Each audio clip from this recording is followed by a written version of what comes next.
परम वंदनीय सद्गुरुदेव, मुदमंगलमय संत समाज एवं यूट्यूब के सम्मानित मित्रगण, सदगुरु कबीर साहब का मौलिक ग्रंथ बीजक है, जिसका रामायणी दूह का विवेचन संक्षिप्त में आप लोगों के समक्ष रख रहा हूँ।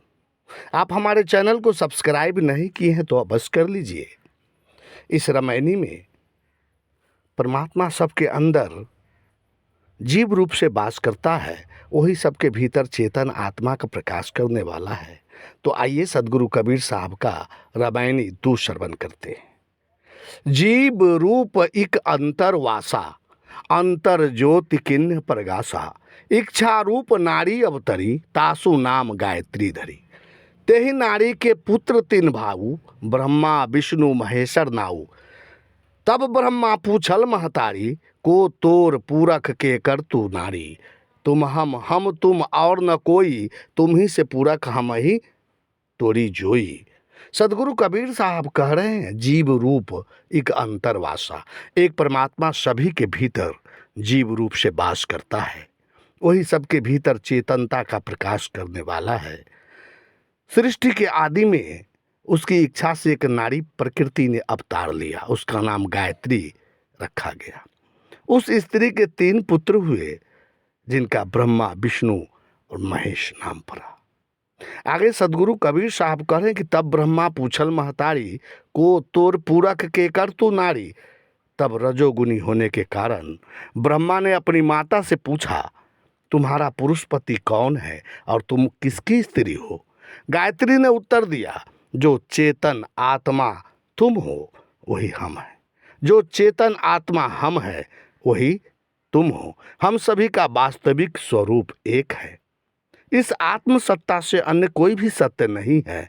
अपने आत्म स्वरूप को विस्मृत कर देहाध्यासी हो जाने के कारण तुम ही से मिथ्या पुरुषपन का भाव सिद्ध होता है और प्राकृतिक शरीर को हम यानी मैं मान लेने के कारण ही यह प्रकृति तुम्हारी जो यानी भोग एवं आवागमन का हेतु बन जाती है। कहने का भाव है कि ब्रह्मा जी ने पूछा, तुम्हारा पुरुष कौन है और तू किसकी स्त्री है? इस प्रश्न का सीधे उत्तर न देकर माता गायत्री ने इस प्रश्न को निरर्थक और अज्ञान जनित जतलाया। नारी और नर का भेद शरीर में है, स्वरूप में नहीं। अतः उन्होंने बतलाया कि आत्म स्वरूप से सभी पुरुष है। जब तक चेतन आत्मा शरीर पूरी नगरी में है तब तक उसे पुरुष कहा जाता है, परंतु जब वह अपने आत्म स्वरूप को विस्मृत कर स्त्री रूप प्रकृति शरीर संसार से संबंध जोड़ लेता है, तब यही प्रकृति उसकी जोई यानी स्त्री पत्नी भोग्या भी बन जाती है और यही जोई जन्म देने वाली आवागमन का हेतु भी बन जाती है। इसलिए सद्गुरु ने कहा, हम ही तोरी जोई, अर्थात शरीर को हम मानना ही तुम्हारी जोई यानी आवागमन और भोग का हेतु है। भोग एवं आवागमन दोनों ही प्रचंड दुख देने वाले हैं। अतः प्राकृतिक शरीर संसार से तादात्म्य न कर अपने आत्म स्वरूप में स्थित हो। सदगुरु कबीर साहब आके साखी के माध्यम से कहते हैं कि बाप पूत की एक नारी, एक ही माय बियाए। ऐसा पूत सपूत न देखा, बाप ही चिन्हे धाए। ईश्वर और जीव दोनों की नारी एक ही माया है। शुद्ध सत्ययुक्त माया ईश्वर की उपाधि है और मलिन सत्ययुक्त अविद्या माया जीव की उपाधि है। इस तरह पार ब्रह्म से भिन्न ईश्वर और जीव नाम को एक माया ने ही जन्म दिया है।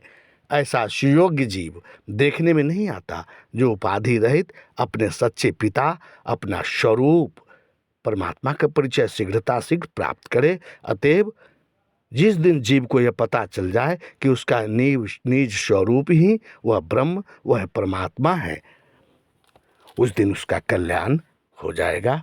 साहब बंदगी